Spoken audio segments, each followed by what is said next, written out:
Lauknya sama, nasinya sama-sama, persebungkus, satu lengkap, keluar cari siapapun kasih. Niat sedekahin sebagai tanda syukur karena Allah sudah kasih saya ini, saya balas dengan itu.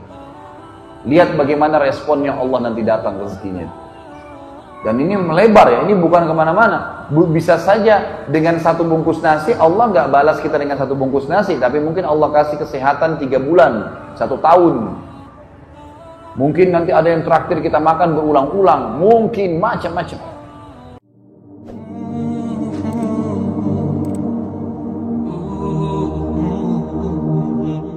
Hampir serupa pertanyaan juga Ustaz, apakah boleh bersedekah dengan keyakinan Allah akan memberi lebih lagi atau cukup lillahi ta'ala?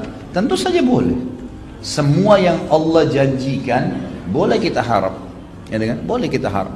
Allah subhanahu wa ta'ala memberikan penjelasan dalam Al-Quran, perumpamaan orang-orang yang bersedekah di jalan Allah seperti orang yang menanam tanaman, yang nanti tanaman itu akan tumbuh dan setiap memiliki banyak dahan dan ranting, dan setiap dahan itu akan punya 100 ranting dan seterusnya. Jadi Allah subhanahu wa ta'ala akan memberikan memang berlipat gandaan. Wajar kita minta. Allah subhanahu wa ta'ala menjanjikan salah satu kiat untuk menambah rezeki adalah bersedekah. Memang begitu. Ya bena Adam, hadis Bukhari tadi, hadis Qudsi, kata Allah, ya bena Adam, anfik alaik. Anak Adam, infak dulu di jalanku, aku akan berikan kepadamu. Memang kita ada balasan. Beri kita akan dikasih. Kalau kita sholat, puasa, semua ibadah kita kerjakan karena berharap masuk surga, itu penting. Itu kaidah dasarnya.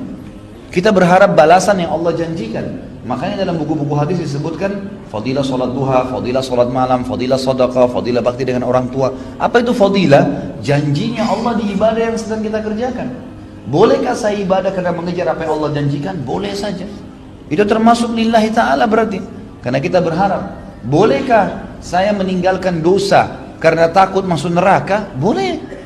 Ya gitu. Karena yang suruh kita takut pada neraka Allah subhanahu wa ta'ala. Berarti dengan takut pada neraka, berarti kita takut pada Allah subhanahu wa ta'ala. Allah sebutkan tentang masalah surga, Al-Imran, surah nomor 3 ayat 133. A'udzubillahi minasyaitonirrajim, wasari'u ila maghfiratin min rabbikum wa jannatin arduhas samawati wal ardu uiddat lil muttaqin.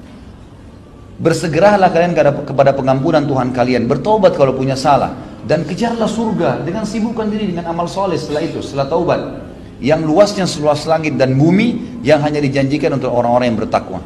Jadi Allah menyuruh kita kejar surga memang. Ibadah untuk masuk surga. Itu Allah yang perintahin.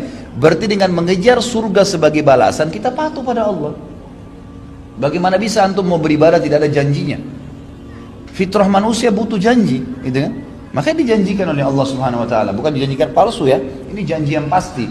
Kemudian dalam surah Tahrim, surah nomor 66 ayat 6, Allah SWT ceritakan tentang khawatir dari api neraka.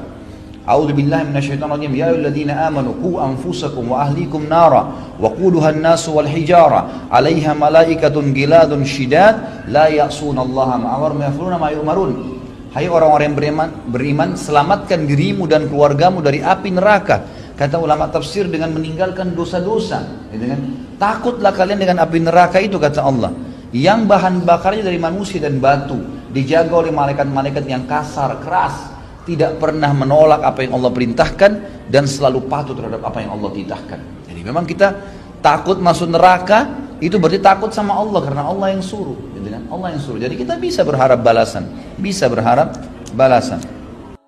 Ada ipar saya di Ternate. Kakak saya kebetulan perempuan yang nomor 2, semoga Allah menjaga mereka semua, menikah dengan satu dokter THT dari Ternate di kota Makassar. Kakaknya beliau, ya, ini di kota Ternate, saya pernah ceramah sampai ke sana, alhamdulillah. Kemudian ngobrol-ngobrol, pulang ceramah sekitar jam 11, jam 12 malam. Saya ngobrol-ngobrol sama kakak ipar saya ini. Sementara kami asyik ngobrol, dia lagi tanya beberapa hukum. Tiba-tiba kebetulan rumah mereka masih menggunakan seng, gitu kan. Ada suara ribut, pang gitu. Saya kaget, karena memang suaranya kayak batu yang besar dilempar gitu. Saya nggak tahu. Kemudian dia tertawa, dia senyum gitu. Dia bilang itu suara mangga yang jatuh. Oh iya, di belakang rumahnya ada pohon mangga belum jatuh. Ya, memang suaranya besar sekali, kayak suara batu yang besar gitu. Dia bilang ini mangga. Orang sana bilang mangga madu. Kalau saya tidak tahu di sini. Kalau di Jakarta bilang mangga mana lagi. Biasanya kalau dipotong itu ada percik-percik. madunya gitu kan, kayak madu manis. Ini mangga madu nih, orang Ternate bilang, mau coba? Ini masak di pohon. Oh, boleh, diambillah sama dia, dipotong, saya makan berdua gitu, sambil ngobrol-ngobrol. Terus ada satu kalimat yang diucapkan sama dia, saya jadikan sebagai bahan ceramah, subhanallah. Dia bilang, ini pohon mangga saya tidak pernah berhenti berbuah sepanjang tahun. Setahu saya, gitu kan, setahu sebatas ilmu saya, nggak ada mangga berbuah sepanjang tahun itu. Pasti ada musimnya, gitu kan. Bisa 6 bulan sekali, bisa setahun sekali, gitu kan. Maka dia bilang ini sepanjang tahun. Saya bilang sama dia, kenapa kok bisa? Dikasih bibit tertentu, kan? Atau mungkin di sini lembab, hujan terus. Dia bilang enggak. Pohon mangga saya ini nggak pernah saya larang orang ambil. Pohon mangganya nggak pernah dia larang. Kemudian ikhwani, saya sudahlah selesai pembicaraan dengan dia, istirahat. Besok pagi habis sholat subuh, kemudian sudah mulai agak terbit matahari, saya ke belakang rumahnya pamit. Saya mau lihat pohon mangganya. Pohon mangga itu mungkin tingginya cuma 3 meter. Saya lihat dengan mata kepala sendiri. Dan rumahnya tidak besar, kecil. Subhanallah, pohon mangga itu saya belum pernah lihat sehidup saya, seumur hidup saya pohon mangga seperti itu. Pohon yang cuma 3 meter, daunnya lebat, buahnya itu saking banyaknya, dan beratnya itu sampai tergantung mau kena ke lantai, paving bloknya dia. Dan pohon ini ternyata setengahnya pohon itu di dalam rumahnya dia, setengah lagi di luar pagarnya. Gitu. Dia pas keluar, dia bilang sama saya, ini yang di dalam rumah, ini yang saya pakai dengan keluarga saya. Yang di luar tuh tepat seperti setengah, kayak terbagi 2 pohon itu. Setengahnya lagi siapapun lewat mau ambil silahkan. Sampai kadang-kadang pedagang lewat ngambil, dijualin sama dia, dibiarin. Terus saya bilang, oh ini rahasianya. Di Jakarta saya bilang, dan di sini juga saya bilang sama antum sekalian, bedakan dengan kondisi kita coba. Pohon mangga kita kalau ada buahnya, diapain buahnya? Dibungkus, diikat, kalau perlu tulis, jangan dicabut. Gimana nggak cuma 2-3 buah yang keluar gitu? Susah, pelitnya luar biasa gitu. Nggak bisa, keluarin, Allah kasih keajaiban tuh. Antum mau lihat efeknya seketika, coba nanti kalau lagi mampir di satu rumah makan, gitu kan? Antum makan, misalnya rumah makan apa yang enak, antum makan misalnya 30.000 atau 50.000 rupiah. Selesai makan, antum merasa nikmat, alhamdulillah, syukuri Allah. Kemudian coba beli makanan yang seperti antum makan, persis sama. Lauknya sama, nasinya sama-sama, persebungkus, satu lengkap, keluar cari siapapun kasih. Niat sedekahin sebagai tanda syukur karena Allah sudah kasih saya ini, saya balas dengan itu. Lihat bagaimana responnya Allah nanti datang rezekinya. Dan ini melebar ya, ini bukan kemana-mana. Bisa saja dengan 1 bungkus nasi, Allah nggak balas kita dengan 1 bungkus nasi, tapi mungkin Allah kasih kesehatan 3 bulan, 1 tahun. Mungkin nanti ada yang traktir kita makan berulang-ulang, mungkin macam-macam. Ada kisah yang menarik, kisah ulama tabi'in yang bernama Abdullah ibn Mubarak. Abdullah ibn Mubarak rahimahullah terkenal ulama tabi'in yang masyhur dengan kesolehannya. Dan dia bersahabat dekat dengan ulama tabi'in yang lain bernama Fudail bin Iyad radhiyallahu rahimahullah semuanya. Ini 2 orang ini terkenal sekali. Jadi hampir subhanallah, apalagi kalau berbicara tentang masalah tazkiyatun nafs, ya, kesucian hati, jiwa. Ini 2 orang ini selalu muncul namanya nih.